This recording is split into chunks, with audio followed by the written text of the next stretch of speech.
Comment se sortir d'une situation financière compliquée, garder l'espoir et toujours croire en la vie.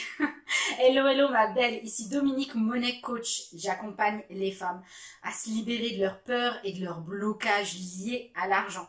Et aujourd'hui, j'ai la chance d'être super bien accompagnée. J'accueille Ayette d'énergie 888. Bonjour à tous. Alors, Ayette, il faut savoir que je la connais déjà depuis un an et demi. Un an et demi maintenant. Et on a beaucoup évolué toutes les deux ensemble. Et aujourd'hui, on est coach respectives l'une de l'autre. Et c'est vraiment super. Moi, j'adore. On s'apporte beaucoup. Et c'est vrai qu'en ayant travaillé avec elle, j'ai énormément évolué. Donc, c'est aussi pour ça que je voulais te la présenter. Pour que toi aussi, tu aies une chance de pouvoir travailler avec elle. Parce que c'est juste génial, mais tout ça, on va le voir au fur et à mesure. Et tout ça, quand l'autre travaille avec nous, ça nous ramène aussi des choses. Donc, c'est un cercle fermé, je pense. Ouais, exactement. Alors, Ayette, toi, tu étais coach, thérapeute à Orléans. Et tu as quitté Orléans, et donc il y a quelques mois, quand moi je t'ai rencontré, pour arriver à Nantes, là où j'habite actuellement. Et c'est cette histoire-là que j'aimerais bien que tu nous racontes, parce que moi, ça m'a énormément aidée. Moi, comme tu le sais, je suis trouillarde comme pas possible. J'avais peur de tout. J'avais peur de tout, de manquer, de pas avoir assez, de comment je vais faire, de pourquoi est-ce que ça m'arrive à moi. Je te soigne. Voilà, je me soigne et ça va beaucoup mieux depuis.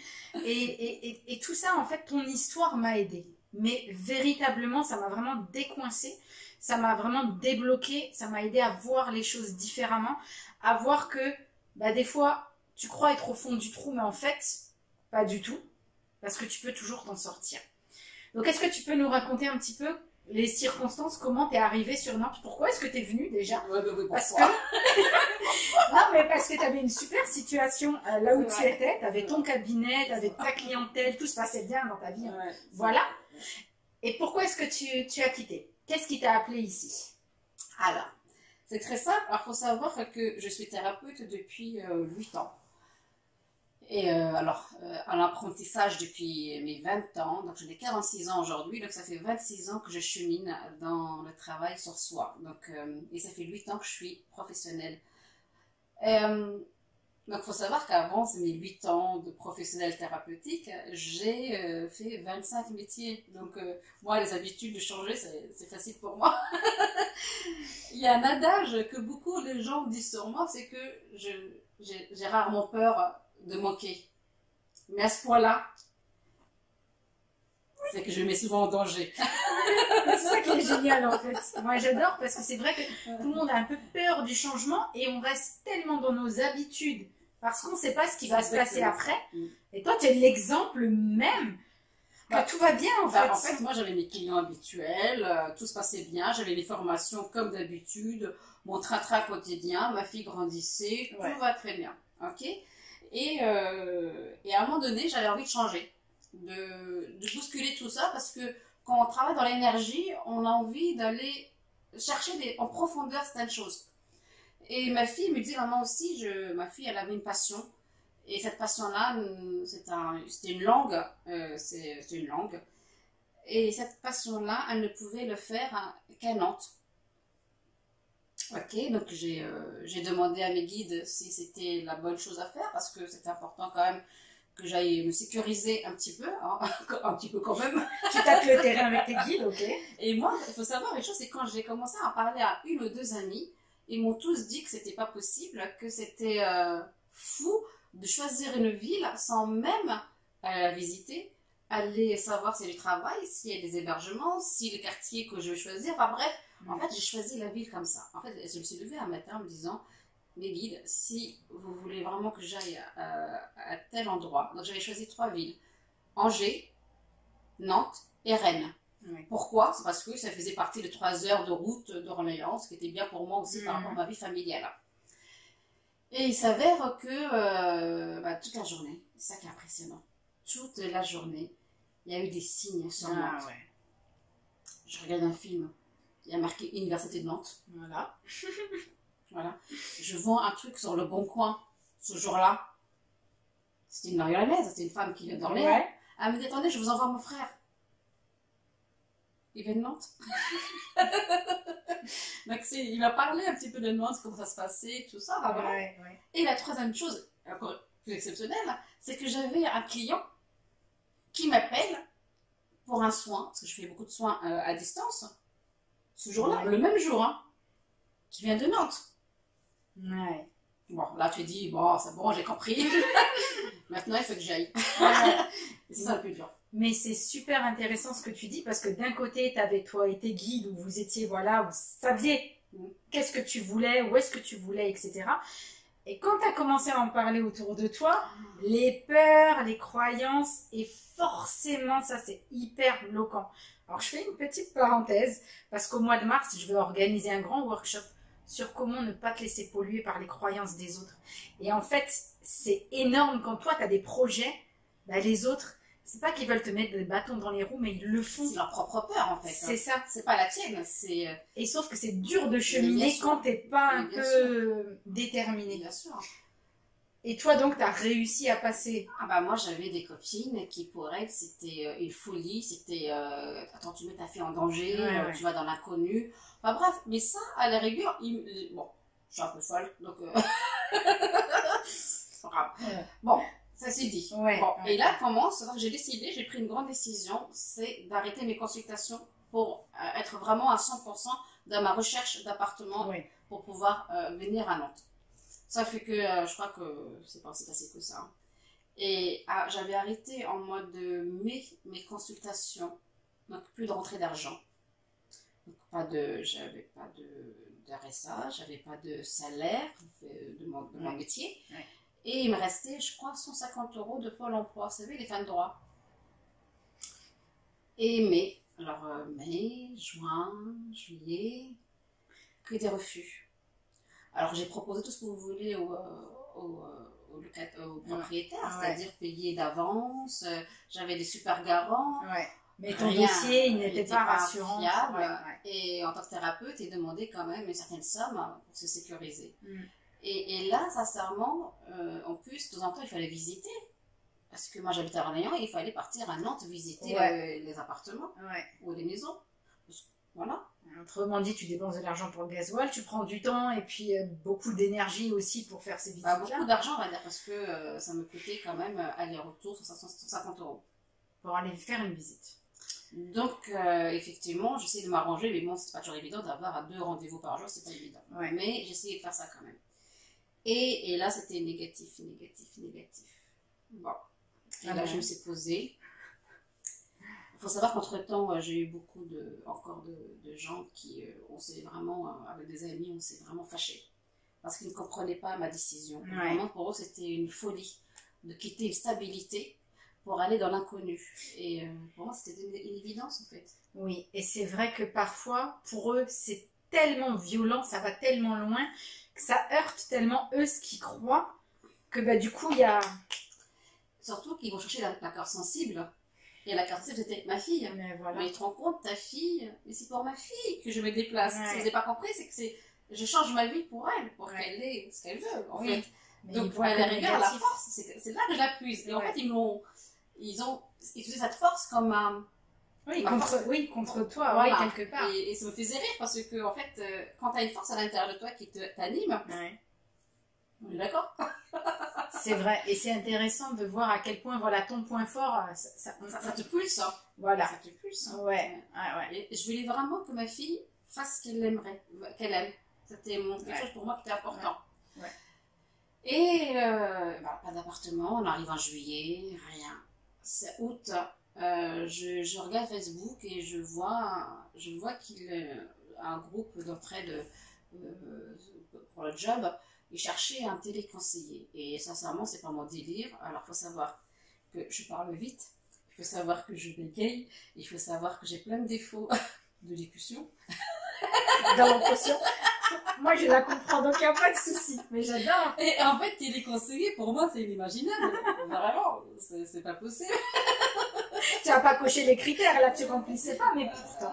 Voilà. Et pourtant, j'ai envoyé à ce monsieur qui cherchait mon CV. Le lendemain, j'étais appelée, c'est début août, le lendemain, j'étais appelée pour un entretien.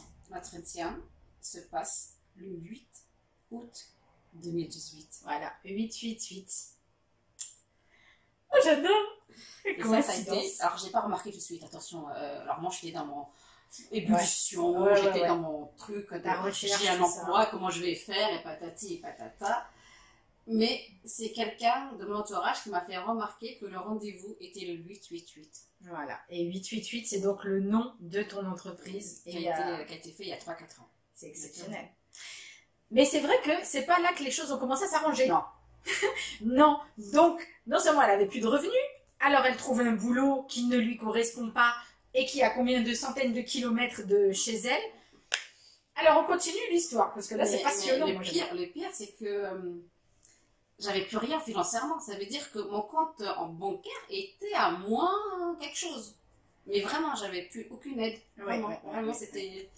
Et je me disais, mais vraiment, comment je vais faire, quoi. Mais en fait, à l'intérieur de moi, j'avais comme une confiance. Tu vois, j'avais... C'est ça. Et je pense que c'est vraiment là-dessus que j'ai envie d'insister, c'est que ta tête se demandait comment je vais faire, parce qu'à un moment donné, comment tu subsistes. Mais au fond de toi, il y avait cette foi. Cette flamme. Et c'est ça vraiment que je trouve magique, c'est que c'est ce qui t'a guidé. Et c'est aussi comme ça que ça fonctionne, la loi de l'attraction, tu vois. Je pars du principe que si je demandais à mes guides et qu'ils m'ont donné tous les événements pour confirmer mon choix, même si mon inconscient il était peureux, il était en cette peur de ne pas réussir, bah en fait, à l'intérieur, c'était bien, c'était équilibré en fait. Oui. Parce que il y avait toujours ces images, ces flashs de ces événements qui sont passés dans une seule journée. Mais toi, bon, t'as de la chance, entre guillemets, d'avoir tes guides sur qui t'appuies. Tout le monde a ses guides. Oui, mais on ne les entend pas, on ne les perçoit pas de la même manière. Donc c'est vrai que quand, moi par exemple, je cause pas à mes guides de la même manière que toi, comment moi, alors du coup, qui n'ai pas des flashs et tout ça, comment moi je peux faire pour continuer à alimenter cette flamme-là? La chose que je dis dans les formations, parce que je montre aux gens à communiquer avec leur guide et être vraiment en osmose avec soi, c'est écoutez-vous. Ah, tu vas me dire, mais aïe, ton mental est là. Non, en fait, si tu poses la question à haute voix, quelqu'un t'entend, et tu dis, donne-moi, parce que j'ai simplement posé cette question, donne-moi les signes, quels qu'elles soient, pour que je puisse confirmer quelle ville je veux y aller. Mais après, je n'ai fait qu'observer. C'est pour ça qu'aujourd'hui, on vit dans une vie où on est à 100 000 km dans l'heure. Non, il faut se poser, se dire, bah, tiens, ma journée aujourd'hui a eu quoi? Et c'est comme ça que j'ai fait le lien, tout simplement. Tout simplement. Et ça, c'est super parce que c'est vrai qu'on oublie de se poser. Comme tu le dis, on va tellement vite, il se passe tellement de choses, il y a tellement d'informations. On est parasité, en fait. Complètement, c'est le bruit extérieur et tu n'entends plus le bruit à l'intérieur. Mais c'est fait exprès. Il faut le savoir que c'est fait exprès. Vas-y, raconte. Moins tu es centré sur toi-même, moins tu es à l'intérieur de toi et plus tu es loin de la vérité. Donc, c'est normal. J'adore. C'est cool. Non, mais c'est super parce que je rebondis là-dessus parce que moi, c'est vraiment tout le travail que j'ai fait aussi l'année dernière, c'est de me reconnecter à moi-même. Ça m'a pris un temps fou parce que j'étais tellement ici dans ma tête que j'étais plus du tout ici dans mon cœur, en fait. Et c'est ça qui est hyper important, de se reconnecter, comme tu le dis, pour qu'on puisse savoir de nous-mêmes ce qui est bon et suivre notre intention. Intuition, intention, tu vois. Et donc, tu as eu ce boulot. Ok, 888, entretien. Bon, je fais les tests. Bon, pendant que je faisais les tests, j'ai bien vu que je les ai un peu ratés. Tu le sais, ça. Tu dis, bon, bah... Qu'est-ce qui se passe maintenant? Bah là, c'est un peu foireux. Et en sortant, j'avais oublié de signer un document administratif. Et je remonte chercher la personne qui est recrutée, parce que c'est un truc de groupe. Et cette personne m'a interpellée, elle a signé, et elle m'a dit, ah ben donc tu viens d'Orléans? Je suis oui. Et là commence une discussion avec elle, qui a duré 1 heure. Comme par hasard. Il faut savoir que cette dame-là a été RH dans l'entreprise. Comme par hasard. Coach en développement de soi. Ok. Et quand je lui ai dit, moi je ne cachais pas qui j'étais. Je lui ai dit, moi je suis thérapeute, voilà, je suis énergéticienne, je suis et tout et tout. Et en fait, elle m'a regardé, on en entend parler, Et elle me dit, mais c'est intéressant ce que tu fais. Bon, je te cache pas que j'ai vu un peu tes écrits, c'était pas top. Hein. Je suis ok, bon bah tant pis, mais merci. Et là, elle interpelle sa collègue, et toute ma vie je me souviendrai de ça, et lui dit, mais est-ce qu'il y a encore l'entretien cet après-midi, des classes cet après-midi? Elle lui dit oui, pour telle chose, en fait, sur notre service en fait. Ah. Et elle fait le son, il n'y a plus de place. Ah, non, non, mais là, on va ouvrir les portes. Bon, elle n'a pas dit ça comme ça, mais, mais elle a dit on met quelqu'un d'autre en plus pour les tests. Et l'après-midi, j'ai passé des entretiens sur entretien, j'ai pas caché qui j'étais. J'expliquais que j'étais simplement quelqu'un qui était dans l'énergie, que je travaillais à aider les autres et que je cherche une entreprise humaine. Ah oui, il faut savoir que j'avais demandé aussi à rentrer dans une entreprise humaine. Et c'était une entreprise humaine. J'avais demandé à faire du 9h à 7h et que le vendredi puisse être libre. Pourquoi pas? D'accord, pour pouvoir rentrer à Orléans quand je pouvais. Tu avais fait ta liste de vœux en fait. Bah, tant qu'à faire. Non mais tu dis mal encore à faire ça, moi il faut que je le fasse. Mais en fait, tu peux y croire. Hein. Tu balances, en fait, l'idée c'est de balancer en l'air des choses. Ça arrive, bah, tu dis ok, super. Ça arrive pas, je dis bah, prochaine fois. Mais c'est la perdre en fait. C'est pour ça que tu es ma coach en fait. Pour que j'arrive à faire ça aussi.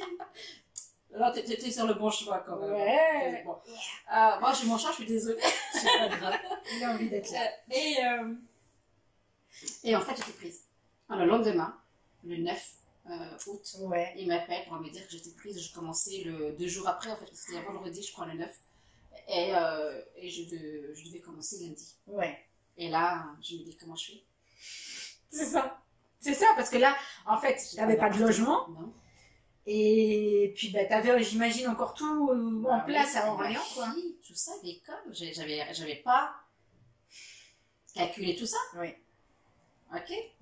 Et donc, en plus, ma famille n'habite pas dans mon quartier, donc ça veut dire qu'il fallait qu'on trouve une solution pour que ma fille puisse aller à l'école. Enfin, bref, c'était. Elle avait quel âge à ce moment-là? Bah là, elle a 16 ans, donc ça fait 3 ans. Donc, elle avait 13 ans. Oui, donc elle était collégienne, quoi, et avec tout ce que ça... Et ma fille ne voulait pas venir. Ce qui est intéressant, puisque c'était quand même pour elle à la base. Mais en fait, c'était encore une fois, elle voulait faire son rêve, réaliser son rêve, mais elle ne voulait pas quitter son cocon familier, amical. Bah, elle avait ses grands-parents, elle avait ses tantes, ses oncles, et elle avait ses amis toute sa vie là. Elle a grandi comme 13 ans. Donc c'était important. Donc toi, encore cette bataille qui nous perpétuelle. C'est ça. C'est toujours la lutte en toi-même de ce que je veux et ce qu'il me faudra faire. C'est ça. Et ben c'est ça. C'est le bon en fait. C'est le saut. Merci Flocon. C'est génial. C'est le saut dans l'inconnu que tu fais. Non mais toi t'étais pas prêt. 18 minutes la vidéo quand même. Hein. Reste dans le 8. Hein. Bon. Et voilà, donc elle était pas trop pour, mais en même temps, bah, il a bien fallu qu'elle vienne aussi, quoi. Donc, du coup, le week-end, avant de partir, donc le week-end, j'avais dit oui, je serai là, ok. Voilà, et le week-end, bah, j'ai fait mes cartons, j'ai préparé, et ma fille devait dormir à 20 minutes de chez moi. Donc, tous les matins, mes parents devaient l'emmener très tôt le matin, très tard le soir. Enfin bref, donc c'est eux que géraient ma fille. Mais, comme ça, je me dis, mais comment je vais payer ça? Alors, il s'avère, c'est ça que tu dis, waouh. Et en discutant avec une copine, elle me dit, mais tu sais, tu connais ma mère, pourtant, elle a déjà venu manger à la maison, tu y touches. Je dis, oui, je connais ta mère, pourquoi tu parles de ta mère? Bah, ma fille, mais tu sais que ma mère habite à Nantes. Attends, ça faisait 2 ans que je côtoyais sa mère, que je savais qu'elle venait une fois par mois ou une fois tous les 3 mois regarder les enfants. À aucun moment, elle m'a déjà dit qu'elle venait de Nantes, mais en fait, je suis quelqu'un qui oublie. Mais t'as pas fait le rapprochement. Mais c'est le rapprochement. Et quand elle me dit, mais ma mère, je lui demande à ma mère si elle peut t'héberger.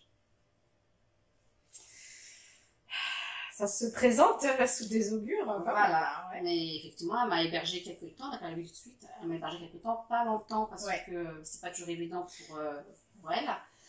Et je faisais hôtel et chez cette dame-là. Ok. Bon, tu vas me dire, mais comment t'as fait? Parce que t'avais pas d'argent à Yette. C'est ça ta question? Non mais... oui. Tu lis dans mes pensées en plus. Et ça, comment tu payes l'hôtel quand t'as pas de rentrée d'argent? Ouais, ça c'était pour moi, sincèrement, c'était pour moi le plus... pas le plus stressant parce que j'ai vraiment une confiance inouïe en l'univers. Donc c'est ça qui m'a renforcée, c'est que j'ai vraiment confiance en l'univers. Déjà, le dimanche soir, j'ai demandé que mes Blablacar soient remplis. Vu que tu savais que tu allais faire plein de trajets en voiture et que forcément, c'était une façon de gagner de l'argent. Le dimanche soir était rempli. Mais blindé. Ok. Ouais. Donc ça m'a permis de payer le premier voyage. Ouais. Sa dame m'a hébergée là déjà. En fait, j'étais chez elle le dimanche soir au vendredi matin. Ouais. Et je rentrais sur le week-end. Ouais. Donc le week-end, en fait, je refaisais le travail de ma journée de travail à 17h. Je récupérais ma fille et je rentrais à Orléans. Et là, pareil, tous les vendredis soirs. En fait, tous les Blablacar que je prenais. Et ça, c'est un truc de ouf. Ouais. Un truc de ouf. C'est génial. De ville, ils étaient où? Dans les parages de mon travail. Donc, Ouais. en fait, ça faisait. Je récupérais les Blablacar pas loin de mon travail. Ouais. Ma fille, et je partais. Voilà. Et bon, je rentrais tous les soirs à Orléans. Et je repartais tous les dimanches soirs. Et chaque fois, là, déjà, pour les allées, déjà, c'est réglé financièrement, Oui, c'est oui, réglé oui. pour les Ouais. allées, c'est-à-dire Ouais. que l'univers me faisait remplir mes Blablacar. Ouais. Ouais. Ok. C'était bien, ça c'est positif. Mhm. Mais à un moment donné, chez la dame, elle avait besoin de se ressourcer aussi, ce qui est normal, parce que moi, je suis quelqu'un qui est à l'écoute de l'autre. Et de temps en temps, on prenait l'hôtel Oui. avec ma fille. Et on prenait pas n'importe quel hôtel, on prenait vraiment un appart-hôtel pour Oui. pouvoir avoir une liberté. C'est ça, pour avoir tout ce dont tu as besoin en étant indépendante. C'est ça. tout à fait normal. Ça coûte plus cher. Mais tu as plus de liberté. Donc à un moment donné, tu as aussi été en accord avec ce dont tu avais besoin. C'est ça. Et là commence. La descente aux enfers. Non, non, quand même pas, mais. En fait, je payais des hôtels. À chaque fois que je mettais ma carte bleue, Ouais. mon cœur s'arrêtait parce qu'il n'y avait pas d'argent sur mon compte. Ouais. Et ça passait. Et ça passait. Alors, c'est des sommes qui étaient 300, 400, 500 euros. Hein, Oui. hein. C'est des sommes colossales. C'est ça. Et en fait, c'est ce qui est intéressant parce que souvent, tu bloques toi-même l'argent, tu bloques toi-même ta carte bleue. À un moment donné, ça passe pas. Et là, ça fonctionnait, quoi. Ouais. Alors, par peur, je ne regardais pas mon compte bleu. Mon compte. Oui, ton compte bancaire, parce que de toute façon, tu savais que il n'y avait pas de bonnes nouvelles, quoi. D'ailleurs, je ne pouvais pas le regarder parce que dis-toi que j'avais oublié mon code. Comme ça, tout était fait pour pas que je le regarde. Bah oui, parce que t'allais peut-être rentrer en mode panique C'est si ça. tu allais voir. Mais ils me connaissent là-bas. J'adore. Non, mais c'est ça qui est hallucinant, c'est que vraiment, tu savais que c'était pas censé marcher, mais ça marchait quand même. C'est ça. Et en fait, il s'avère que bien plus tard, après j'ai travail, après mon travail, j'ai trouvé une maison. Ouais. C'est arrangé. Mais il s'avère que quand je me suis installée, j'ai regardé mon compte et j'étais à moins 4 000 euros pendant ces 2 mois. 4 000 euros. Moi, je mets au défi n'importe qui d'être à l'aise, de continuer à vivre sa vie comme si de rien n'était avec cette somme-là en moins. Et une des choses qui est extraordinaire, c'est que, tu sais, toi et moi, quand est-ce qu'on est en découvert, on a des agios qui tombent tout le temps et on paye des frais sur ce découvert, ce qui fait qu'il devient encore plus gros. Est-ce que c'était ton cas? Non. Pendant 2 mois, 4 000 euros de moins sur mon compte et 0 agio.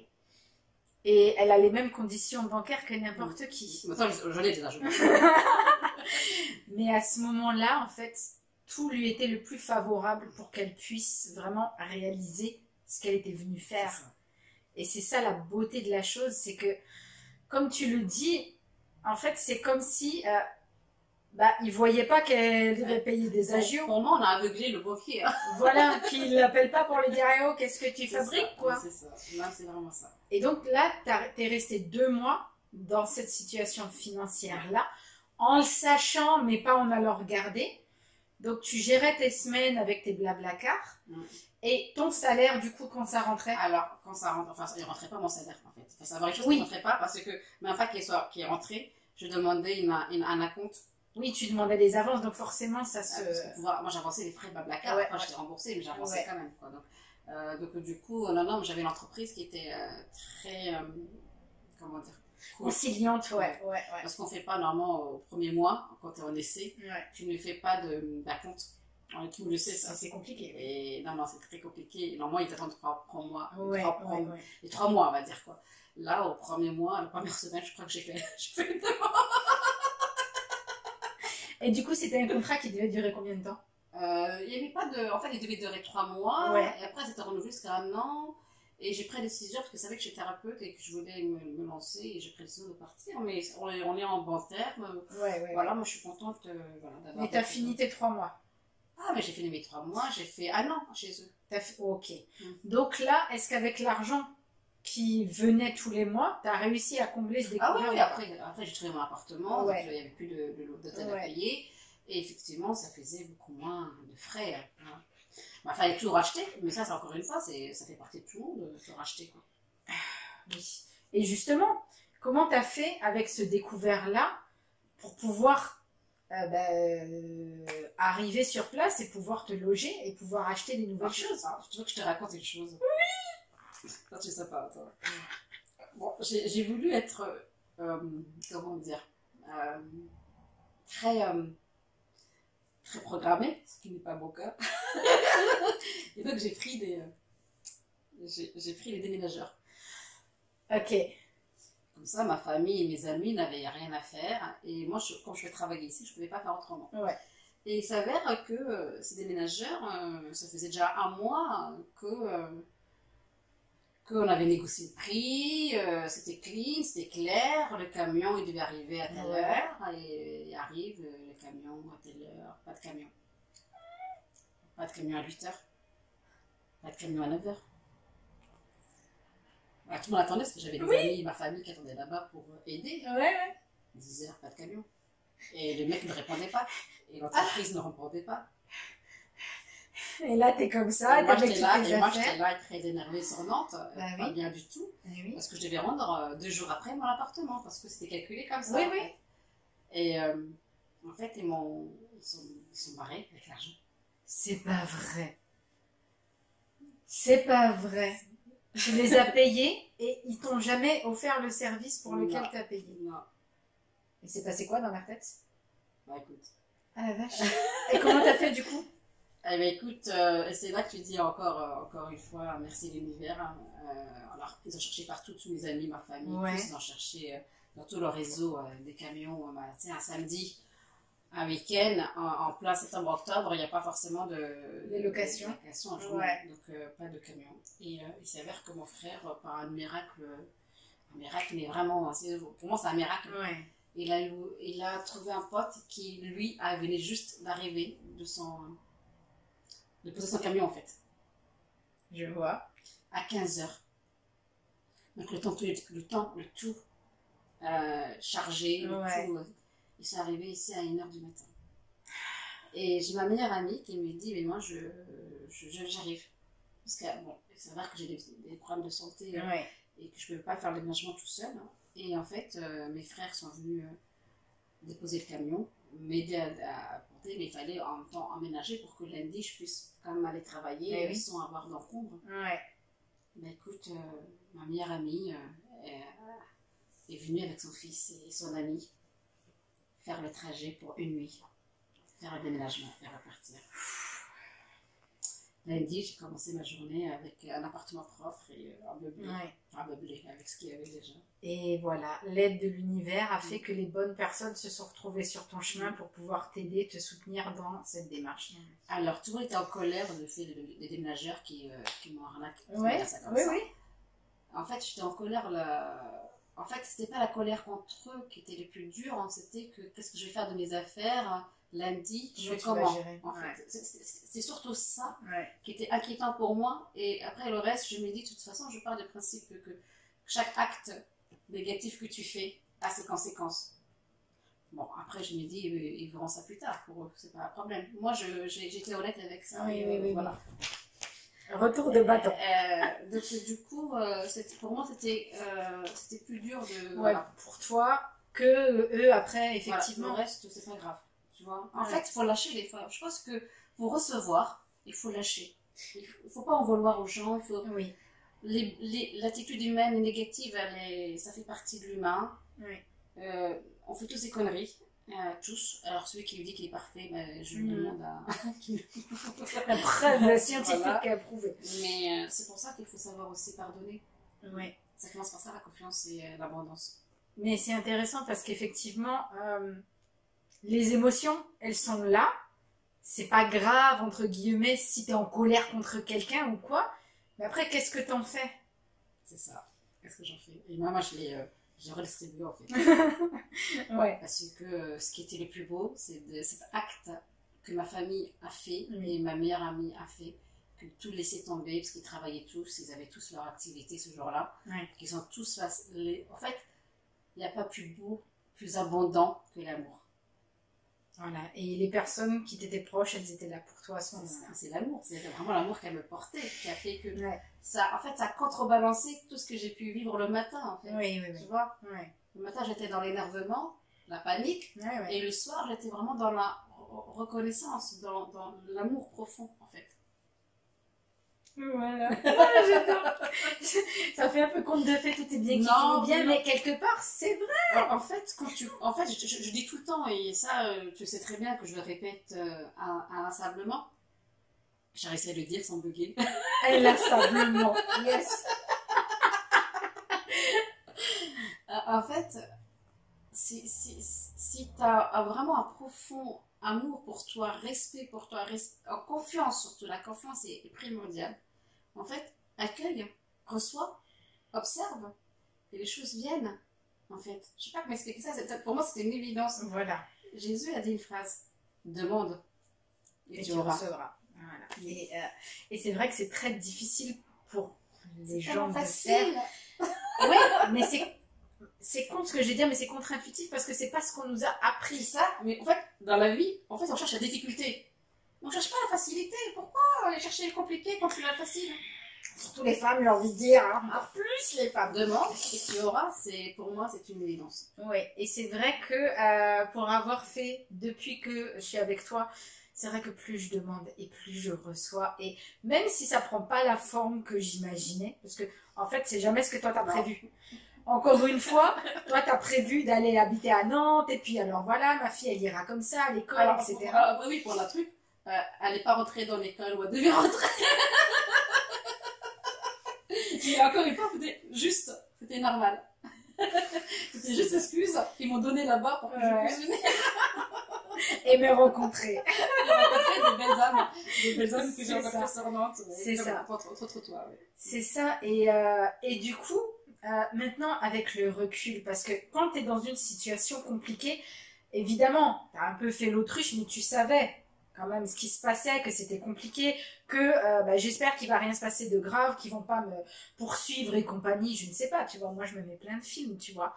Moi j'étais dans la situation, j'étais là, les huissiers ils vont venir toquer à ma porte et ma vie sera finie, je serai dans le caniveau, tu vois. Et c'est ça qui est génial parce que quelque part, c'est quand tu te mets à penser ça aussi, tu l'attires quelque part.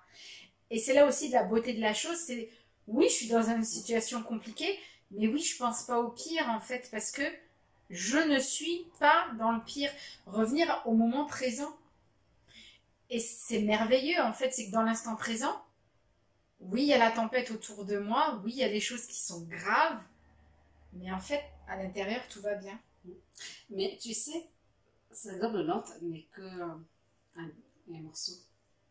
Oui, je le sais. Je le sais. Et en fait, dans tout ce que j'ai pu vivre dans ma vie, ça a toujours été ça. Ça a toujours été avoir confiance en l'univers. En fait, on doit retenir quelque chose aujourd'hui de ça.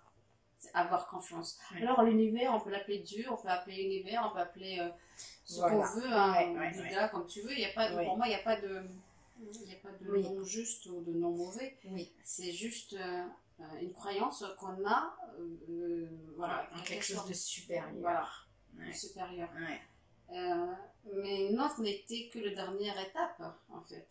Ouais. Bien avant, j'ai vécu des choses similaires et ça s'est toujours fini. En fait, c'est ça qui fait la force. Ouais, et moi j'aime tellement l'image de quand tu sautes dans le vide comme ça, le chemin se déroule au fur et à mesure. T'as pas le choix, de toute façon. Moi je suis la première à avoir peur, de toute façon, moi, tu le sais, moi c'est non, mais j'ai pas envie d'y aller, mais après ça va en fait. Mais quand on te pousse, t'as pas le choix. Elle me pousse, hein. Ça tu me... Oh, ça pique, hein. Mais c'est ça qui fait que c'est bon. c'est ça qui te fait évoluer. Et on parlait de ça juste avant de commencer. C'est vrai que c'est comme ça que les oiseaux, les oisillons, ils apprennent à voler. Parce qu'à un moment donné, il n'y a qu'un seul moyen d'apprendre à voler, c'est de te lancer. Alors oui, tes parents, ils vont être là, ils vont te regarder. Puis alors, il y en a qui vont se cracher sur la falaise quand même, parce que c'est la sélection naturelle. Mais la majorité, ils vont voler de leurs propres ailes. Et il n'y a que en battant des ailes que tu peux le faire. Et c'est ça le saut de la foi. Merci Flocon pour tout à l'heure. Et c'est ça que moi je cherche toujours encore parce que je me considère pas arrivée où que ce soit, mais vraiment avoir toujours cette foi. Et je la cherche et je la trouve quand je la cherche justement et quand je la demande. Donc merci infiniment pour tout ce que tu nous as raconté parce que je sais que c'est des moments de vie aussi qui sont pas forcément faciles. C'est pas forcément évident de raconter ça entre guillemets à tout le monde. Mais merci déjà de l'avoir fait parce que c'est super important. Moi je trouve que les autres nous servent tellement d'exemples. On peut tellement apprendre de l'expérience des autres pour soi et pour les autres, pour aider les autres et surtout savoir que c'est possible. En fait, ça qui est rassurant, c'est que moi j'ai des amis qui m'ont dit mais t'as du culot comme nous, on est fonctionnaires, on aurait pu être mutés, c'était facile pour nous. Enfin bref, et qu'ils n'ont pas osé. Donc en fait, je me dis demain je vais mourir, de toute façon, faut bien vivre. Hein. Donc si je me casse la gueule, je me casse la gueule, c'est pas grave. C'est pas grave. Oui. On fait tous des chutes. Après, c'est ça, comme dit le film. Après les chutes, on se relève. Je sais pas comment on dit ça, mais... ouais, ça c'était dans Batman, moi j'avais adoré, c'est pourquoi tombons-nous? Pour mieux se relever. Voilà, et comment Bruce Wayne il s'est cassé la gueule parce que lui il a vu ses parents mourir quand même. C'est devenu un super-héros. C'est là qu'on puise nos forces en fait, dans ce qui nous habite vraiment. C'est ça, c'est les difficultés. C'est dans les difficultés que tu trouves la lumière. Oui, tout à fait. Donc voilà. J'adore. En tout cas, merci pour ta confiance. Mais merci à toi. Et moi, j'aimerais bien aussi que tu expliques un petit peu où est-ce qu'on peut travailler avec toi, comment on peut faire. Parce que moi, tu me coaches et tu as aussi des coachings VIP pour vraiment aller au bout de ses projets, de ses envies, de ses intentions. Parce que, voilà, on se met des barrières tout seul. Il y a les barrières des autres et il y a les barrières que nous, on se met. Donc, toi, tu es là aussi pour vraiment nous aider à passer ces étapes-là. C'est vraiment ma préoccupation première en fait. Moi je suis thérapeute énergéticienne, hein, je suis canal. Oui. Okay. Donc je fais des soins et des ateliers que par canalisation. Oui. Donc pour les gens qui ont déjà fait ça, voilà. Donc je suis spécialisée en féminin et masculin sacré, oui. Que je travaille avec d'autres thérapeutes. Et je travaille aussi à un atelier qui s'appelle Libérer les âmes. Donc là on va en profondeur chercher ton âme. Et il y a une personne qui a dit qu'elle a économisé 15 ans de psy, donc je suis contente que les gens pensent ça. Ouais. Et je travaille avec notre coach qu'on connaît très bien toutes les deux, oui. Qui est Samuel Danzel, où on travaille l'abondance. D'ailleurs, le prochain atelier sur l'abondance, où il y a la canalisation et le travail de Samuel qui est vraiment en profondeur, c'est le 9 février à 21h. Donc je pense qu'ils veulent être intéressés, vous savez comment contacter moi. Voilà. Mais avant tout, il faut savoir que mes ateliers, ils sont vraiment en présentiel. Donc pour l'instant, c'est un peu bloqué. Ouais, mais en même temps, c'est vrai que c'est hyper puissant. Quand elle est canalisée, ce n'est plus elle-même qui te parle. Et alors là, il se passe vraiment, vraiment des choses magiques, vraiment. Et oui, c'est déroutant, ça peut être impressionnant. Mais en fait, comme tu dis, c'est là qu'on est vraiment aligné avec son âme, en fait. Parce que mine de rien, souvent, moi, la première, je me cherche, je sais pas qui je suis, et en fait, à un moment donné, quand tu te trouves, tout devient évident. C'est génial de bosser avec elle, j'adore. Mais je suis contente de bosser avec toi parce que c'est grâce aussi à toi que je suis là aujourd'hui. C'est-à-dire prendre conscience que mon potentiel est exceptionnel parce que jusqu'ici pour moi c'est quelque chose d'inné, on va dire. Oui. Quoi. Donc et tu m'as fait découvrir vraiment ce côté-là oui, où quand tu parles tu amènes les femmes à vraiment se réaliser, c'est vraiment ça. Ça, c'est très important. Parce qu'on a tous des projets, on est tous un donneur indépendant, on sait que ça marche. Ça c'est... Moi, j'ai jamais eu un doute sur les capacités. Mais, en fait, comme c'est inné, est-ce qu'on est légitime? Tu vois? Oui. Et ça, c'est important. Oui, c'est ça, c'est que c'est compliqué de se valoriser, de trouver quelle est la valeur juste, quel est le prix que je dois faire payer. Et ce que moi j'accepte, parce que comme tu dis, c'est vrai que souvent, il y a les gens pour qui ils n'ont pas de compétences, ils n'ont pas de diplôme, donc pourquoi est-ce qu'ils arriveraient à faire quelque chose? Et en fait, quand c'est tellement facile pour toi, tu te dis, mais pourquoi je devrais faire payer? Et en fait, c'est justement à cause de ça. C'est ça. Je veux dire, je sais pas, hier soir, je regardais 7-8 avec Neymar. Non, mais Neymar, voilà, c'est Neymar, quoi. Le mec, il a ce talent-là, mais c'est pour ce talent-là qu'il est payé, mais grassement, parce que c'est un dieu du foot. Et c'est un travail d'accepter que tu as autant de valeur en toi et d'accepter cette valeur-là financière. C'est vrai qu'on a bien bossé là-dessus parce que tu partais de loin, mais moi aussi. Donc c'est vrai que c'est génial, quoi, parce que du coup, on s'est vraiment élevés toutes les deux ensemble, quoi. Merci à toi. Moi, je te retrouve dans ton live le 6 février. C'est ça. Moi, je donne l'atelier. Bah, en plus, c'est samedi. Ouais. Ouais. Je suis là. Ouais, super. Alors, vous aussi, ça va être là pour se tenir. Tu es mignonne. C'est génial. Ça va être l'atelier pour découvrir les 3 raisons pour lesquelles tu n'arrives pas à avoir l'argent que tu souhaites. Et tu vas apprendre des choses et tu vas apprendre comment tu peux changer ça. Donc, vraiment, sois là. Alors, connaissance en façon de travailler, je vous le dis, allez chercher son live. Parce que ça promet. Voilà. Et puis, si tu vois la vidéo et que le live est déjà passé, rassure-toi, il y aura le replay, tu pourras t'inscrire. Je te laisse tous les liens dans la description. Et pareil, pour le workshop que je vais donner en mars, tu t'inscris, tout est là. Il n'y a plus qu'à. En fait, faites-vous confiance et écoutez votre intuition. Les gens qui viennent me voir, la plupart du temps, ils me disent une phrase qui est récurrente chez moi, je ne sais pas pourquoi, c'est « on a senti qu'il fallait qu'on vienne te voir ». Ouais. Voilà. Parce qu'ils se sont écoutés. C'est ça. Écoutez-vous. Écoutez-vous. On vous laisse là-dessus. Merveilleuse journée. Avec beaucoup d'abondance et d'amour. Yeah. Bye bye.